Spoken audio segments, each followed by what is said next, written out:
Olá, meus amigos. Vamos ao estudo da lição número 11, a parte de quinta-feira. Vamos estudar sobre o trabalho e mordomia.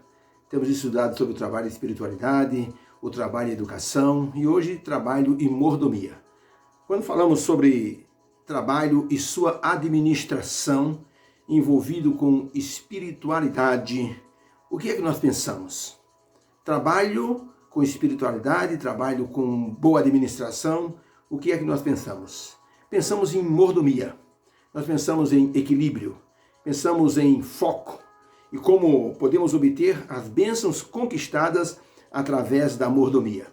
Mordomia, as pessoas pensam que é apenas dinheiro. A palavra mordomo traz à mente das pessoas a questão de dinheiro. Mas, na verdade, a mordomia significa você administrar dinheiro, administrar tempo, administrar talento, administrar sua saúde, administrar o seu bem-estar. Isso é mordomia.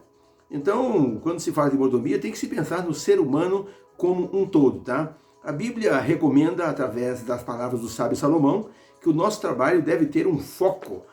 O foco de nossas forças devem estar completas em nosso trabalho para que possamos fazer uma obra ou um trabalho digno de que assim de uma representatividade cristã. Ou seja, quem fez aquele trabalho foi um cristão. Então está bem feito. Não é meia boca. Não é um trabalho feito de qualquer maneira. É um trabalho feito com precisão e feito pensando no próximo. Lembra da história do homem que pintou o barco e viu um furo?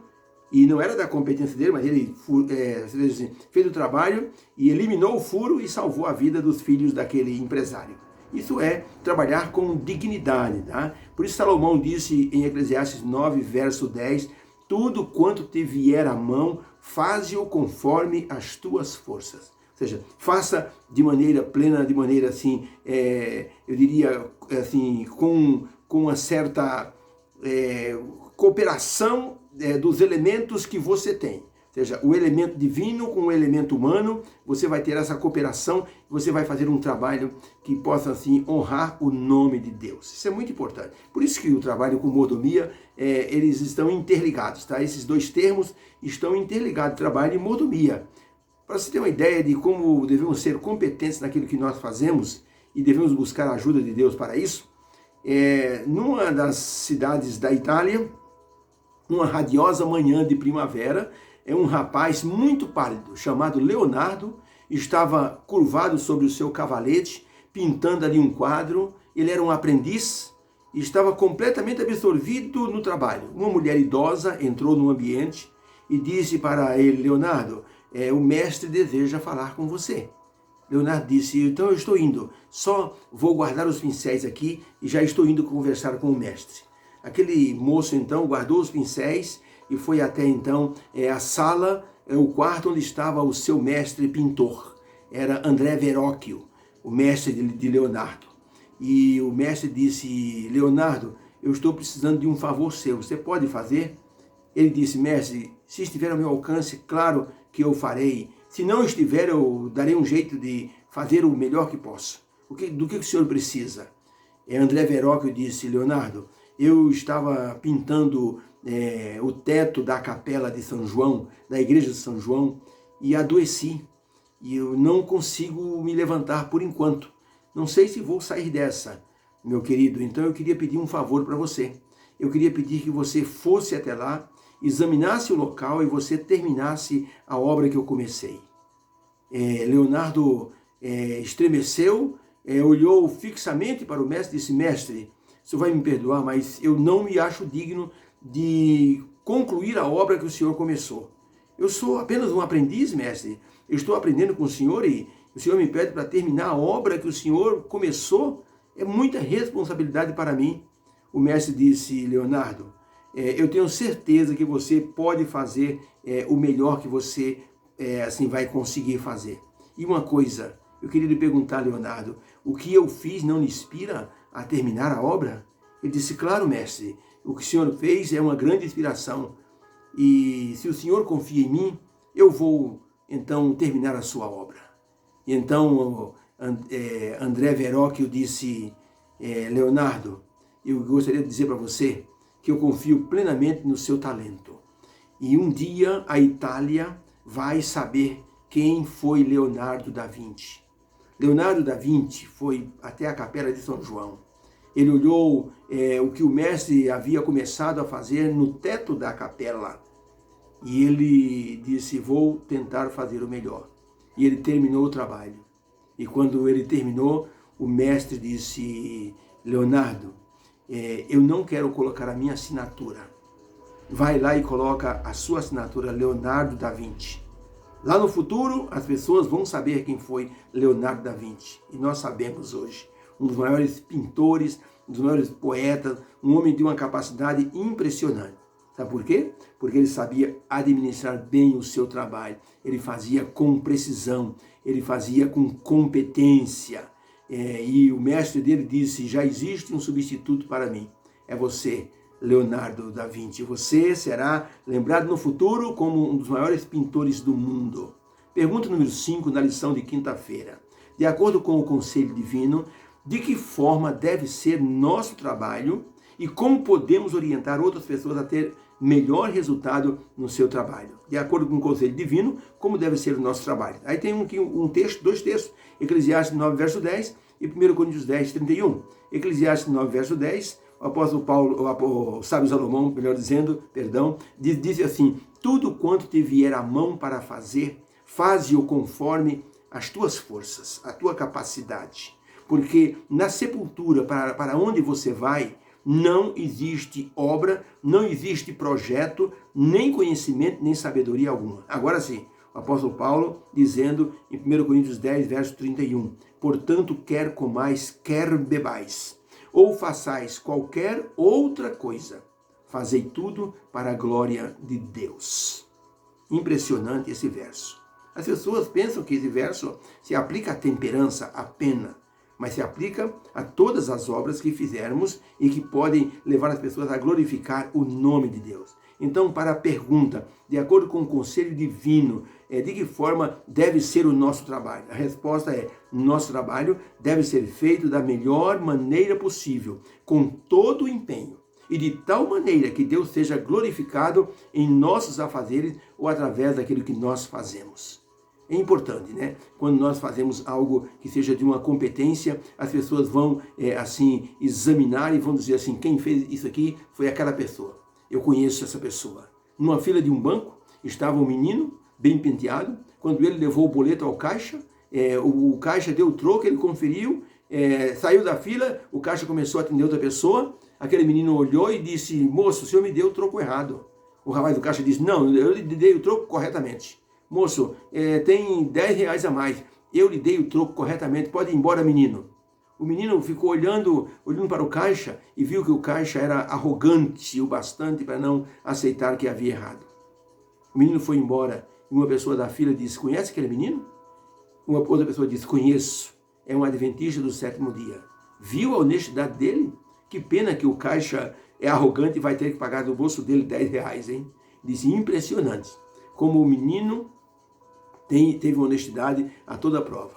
Veja, aquele menino foi identificado pela sua honestidade, pela sua forma de ser. Portanto, quer comais, quer bebais, ou façais qualquer outra coisa, fazei tudo para a glória de Deus. Isso quer dizer que em todas as áreas da nossa vida, nós temos que fazer coisas assim com precisão e assim com empenho, porque essas áreas estão interligadas e uma pode interferir no desempenho da outra para o bem ou para o mal, dependendo dos objetivos que nós queremos alcançar.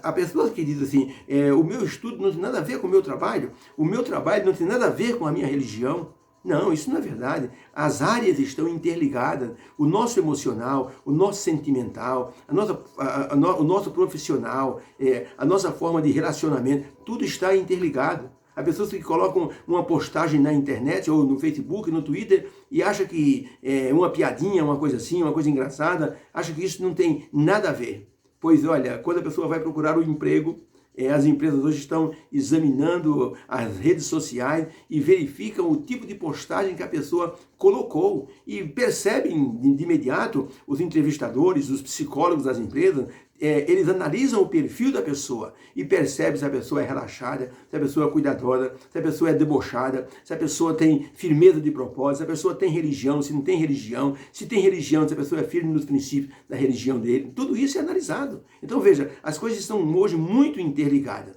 Quando nós usamos o conceito de mordomia, nós passamos a usar de forma equilibrada as 5 áreas a serem atendidas em nossa vida, tais como o dinheiro, o tempo, a energia, os talentos e a vida espiritual.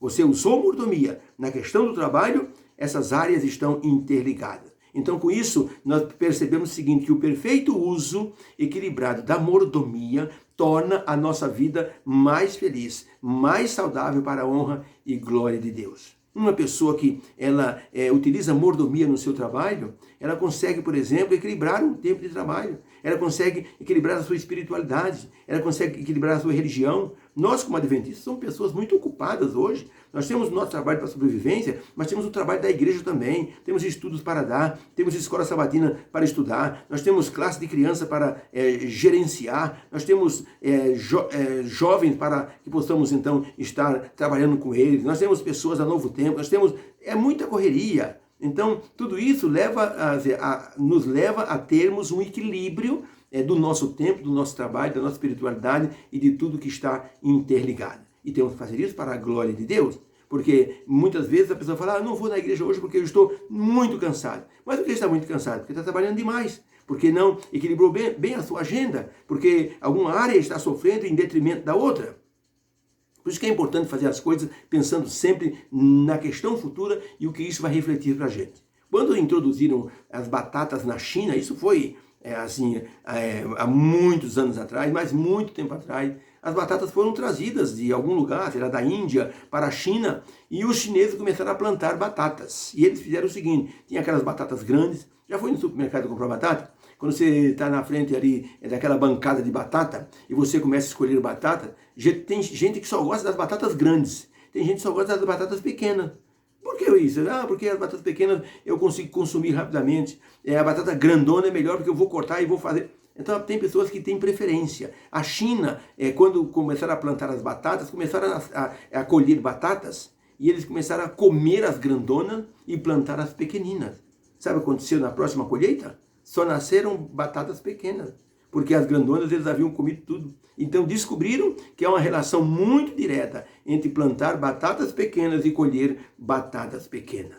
Ou seja, nós temos que imaginar o seguinte, se fizermos as coisas boas, com precisão, vamos colher coisas boas. Se fizermos coisas assim, mais ou menos, colheremos também resultados mais ou menos. Essa regra não se limita só à batata, mas também atinge todas as áreas da nossa vida. Por exemplo, tente dar carinho de forma assim restrita ou restringida, onde você não se apega muito, onde você não faz nada assim de coração aberto, vai receber também um carinho pela metade. Tá? Então isso está em todas as áreas da vida. Mordomia, gente, é o gerenciamento equilibrado de todas as áreas da nossa vida. Ellen White escreveu no livro Conselhos sobre Mordomia, na página 116, o seguinte conselho: cada mordomo tem um trabalho especial a fazer para o avanço do reino de Deus.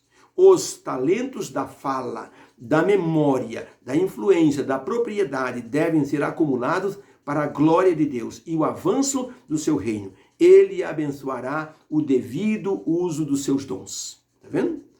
Cada mordomo tem um trabalho especial a realizar para o avanço do reino de Deus. Então você tem um talento, outra pessoa tem um talento. Olha, tem uma irmã que não sabia ler. E ela ouviu dizer que um cristão não vai estar no céu se não tiver uma estrelinha para a sua coroa. Uma estrela representa uma pessoa ganha para Jesus. Ela ficou tão preocupada, disse, e agora? Eu não sei ler, como é que eu vou dar estudo bíblico? Sabe o que ela fez? Pegou um folheto, foi na casa de uma vizinha no sábado à tarde, e disse, Dona Maria, você pode ler esse folheto para mim? Claro. Então começou a ler, ela disse, espera um pouquinho, Dona Maria, a senhora leu um trecho aí? O meu pastor explicou isso aí. E ela comentou aquele trecho. Leia um pouquinho mais. Gente, a mulher leu o folheto inteiro e ela foi comentando. Ela pegou o folheto, foi na vizinha de baixo e pediu para ler. Você não pode ler para mim? Eu não sei ler e peguei esse folheto da minha igreja, dizem que é bonito. E a segunda vizinha leu o folheto. Ela foi interpretando, foi explicando. Gente, no final do ano, essa irmã levou 42 pessoas ao batismo.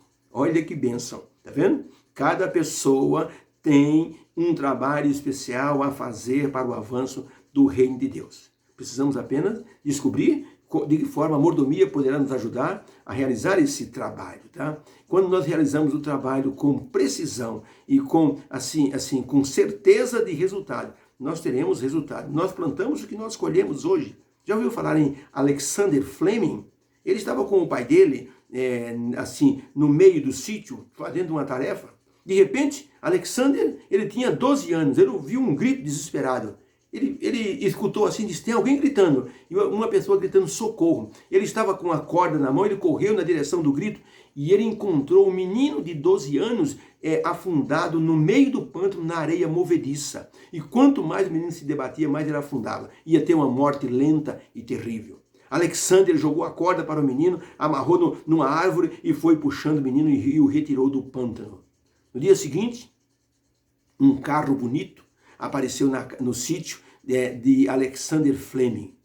O pai dele atendeu e um homem muito rico desceu e disse, olha, eu estou aqui para agradecer porque vocês salvaram o meu filho. E aquele sitiante disse que foi meu filho, Alexander, que salvou o seu filho. Seu filho está aí? E o pai chamou Alexander. O menino veio, pois não, pai. Esse homem está aqui para agradecer. Ele é o pai daquele menino que você salvou ontem. Então, o pai daquele menino disse, olha, eu vim trazer uma quantia em dinheiro para ajudar vocês. O menino disse assim, Alexander disse, eu não posso aceitar de forma alguma. Eu fiz o que qualquer pessoa deveria ter feito. Eu salvei o seu filho, mas eu não fiz com interesse em ganhar nenhuma recompensa, eu não aceito. O pai disse, é isso mesmo, meu filho. Senhor, o Senhor me perdoe, mas meu filho foi ensinado dessa forma. Fazer o bem sem esperar nenhuma recompensa. O homem disse, eu estou impressionado. Meu senhor, eu posso lhe fazer uma proposta? O seu filho tem 12 anos, não é isso? 12 anos. Olha, eu sou um homem muito rico. Eu gostaria que o senhor permitisse que eu levasse o seu filho para a minha casa, para que ele e meu filho estudassem. Eu gostaria de pagar os estudos para o seu filho. Seu filho, com certeza, se ele puxar o senhor, vai ser um grande homem. Se o senhor permitir, eu venho na semana que vem, e então vocês preparam a malinha dele, ele vai morar lá em casa. Ele pode vir constantemente aqui visitar os senhores podem visitá-lo também. Eu só quero, já que eu não posso pagar o que vocês fizeram pelo meu filho, eu gostaria de retribuir. O pai de Alexander disse, eu acho que é uma boa proposta, eu vou permitir sim. E assim, Alexander foi para a cidade de Londres para que ele pudesse então estudar. E ele então começou a estudar o ensino médio, depois foi para a faculdade. E aquele menino então começou então a ter boas notas e tempos depois ele estava se formando ali no St. Mary's Hospital Medical School de Londres, a escola de medicina St. Mary's de Londres. E se tornou um dos maiores médicos de Londres. Mundialmente conhecido porque Alexander Fleming, ele descobriu através do mofo de um lanche que ele deixou, esqueceu na lancheira. Quando ele olhou, tinha uma coisa verde em cima, pois por causa disso ele descobriu a penicilina. E ele então patenteou a penicilina como um dos maiores, vou dizer assim, antibióticos para combater infecções. Pois tempos depois, o filho deste homem, do homem rico, adoeceu gravemente.